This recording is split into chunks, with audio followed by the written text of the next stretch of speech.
क्या बताते हैं कि मुर्दों से ती प्रीत लगावे, ना जाने सतगुरु मेरे नु। जिंदा सतगुरु आपका मिल रहा है उसको नहीं पहचानते। फिर क्या बताते हैं,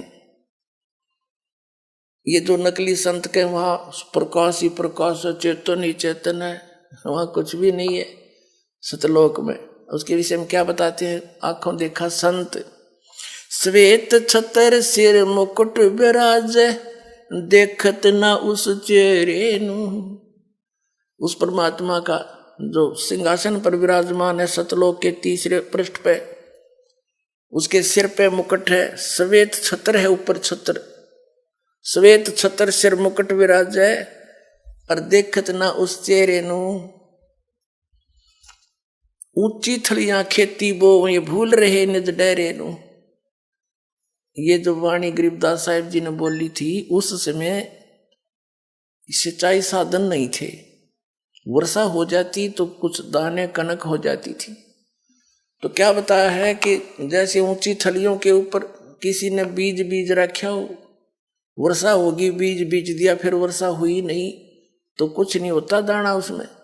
और नीचे डहर होती थी समतल सथल, ऊपर भी वर्षा हुआ जल, ऊपर की ऊंची थलियों पर वर्षा हुआ, ऊंचे स्थानों पर वर्षा हुआ, जल भी उस झील वाले में आकर रुकता था। उसमें इतनी पर्याप्त सिंचाई का वो जल हो जाता था। उसमें खेती बीजने से थोड़ी बहुत वर्षा कभी हो जाती तो ऊंची थलियों पर कुछ भी नहीं होता था। और डहर, जो डहर उपजाऊ स्थल होती थी और झील का स्थान होता था, तो कहते हैं ऊंचे थलियों पर 1 मन 1 एकड़ में हो, 2 मन हो जा, और नीचे डहर के अंदर 40 मन हो जाते हैं वो। तो एक सिंपल वे से समझाने का तरीका कि जिन साधनाओं को तुम अपनाए बैठे हो, ये तो ऊंची थलियों पर खेती किए बैठे हो, भूखे मरोगे, कंगाल हो जाओगे।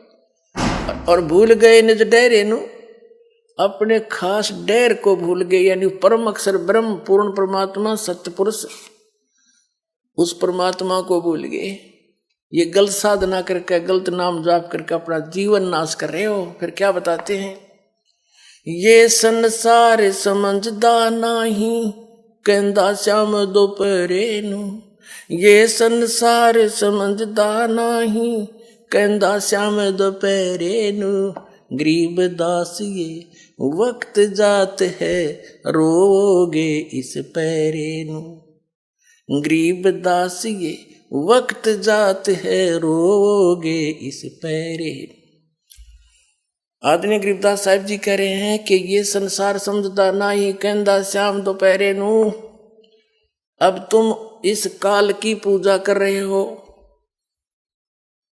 और इससे कोई लाभ आपको प्राप्त नहीं।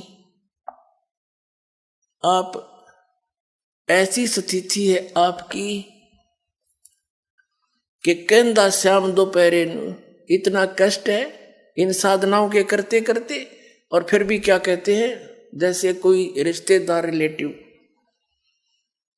और हॉस्पिटल में मिल जाते हैं, और दोनों किस लिए जा रहे हैं, किसी का बेटा बीमार, किसी की बेटी, या किसी की पत्नी, या खुद दुखी, तो वहां भी मिलते हैं। तो क्या कहते हैं, हेलो क्या हाल है, अब ठीक ठाक, मौज हो रही है, हॉस्पिटल में मौज है, दोनों दुखी। फिर कोर्ट में मिल जाते हैं, कचहरियों में, और वहां भी हैंडशेक करते हैं और सुनाओ क्या हाल है, अब ठीक है, मौज हो रही है। कोर्ट में मौज का के काम सारे घी धीरे उड़े वहां पर। तो हमने ये मौज कर्ण की, हमारे पास वास्तव में वो सुख है नहीं। आपकी यहाँ पर इस काल के लोक में ऐसी स्थिति है जिसको तुम इस झूठे सुख को सुख है ये मान रहा मनमोद, ये सकल च बीना काल का कुछ मुख में कुछ बोध।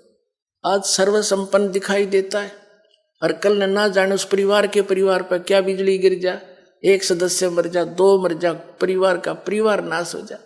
यहाँ के राजा और महाराजा 1 मिनट में खत्म हो जाते हैं। जैसे पोलैंड देश का एक पूरा कैबिनेट, पूरे मंत्री 95 क्षणों में एक जहाज में बैठे जाते किसी मरे की शोक व्यक्त करने के लिए, और वो एक्सीडेंट हो गया, वो सारे खत्म हो गए। बता, प्रधानमंत्री तो ज्यादा सुखी आप नहीं हो गए, और उसकी अब रेनमेट 1 सेकंड का नहीं भरोसा।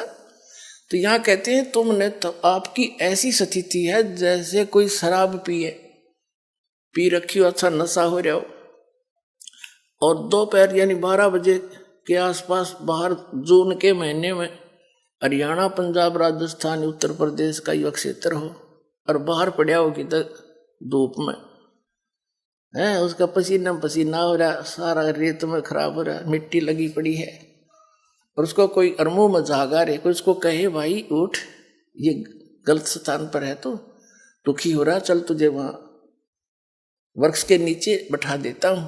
वो कहता छोड़ दे, मौज हो रही है। या स्थिति अपनी है भी। कबीर परमात्मा कहते हैं तुम इस काल के लोक ने छोड़ के और चलो सतलोक में। क्या बताते हैं परमात्मा के चल हंसा सतलोक हमारे और छोड़ो ये संसारा हो। और आपने को ना ठीक है, वो जो रिया आपने क्या दुख है यहाँ पर, और जो दुख आएगा जब देखना क्या होगा। तो क्या बताते हैं कि ये संसार समझदा ना ही कहंदा श्याम दोपहरे नू।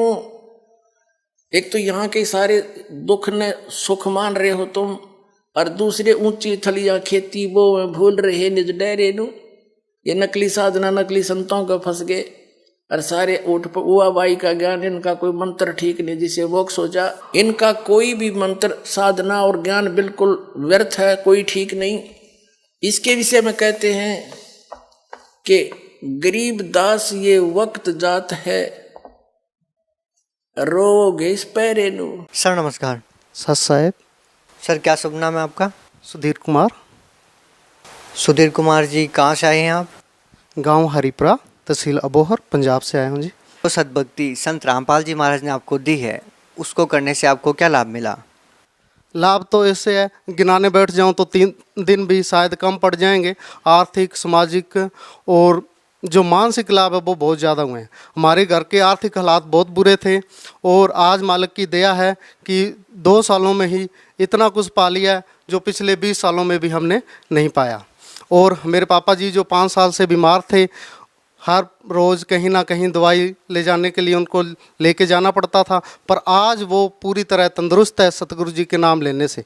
और आर्थिक हालात तो बहुत अच्छे सुधर गए, और इसके साथ में 2-3 बार ऐसी दुर्घटनाओं से सतगुरुदेव ने मुझे बचाया है, जिसका आज मैं याद करता हूँ, वर्णन करता हूँ तो आंखों में आंसू आते हैं। एक बार क्या हुआ कि मैं हबोर से गंगानगर साइड जा रहा था, तो रस्तों में जो फौजी ट्रक थे वो जा रहे थे। मैंने कहा अरे क्रॉस कर लूँगा, तो सामने से एक बाइक और आ गई, कार आई, तो इतना भयंकर कि मतलब गुरुजी ने चमत्कार किया कि मेरी बाइक बिल्कुल ऐसे जा रहा था, मैं बिल्कुल ऐसे हो गई, और जो आगे जो ट्रक जा रहा था उसमें फौजी बैठे थे, तो वो देख के बड़े हैरान थे भाई अरे इसकी बाइक ऐसे बिल्कुल ऐसे कैसे हो गई। तो ये सब सतगुरुदेव की कृपा ही थी।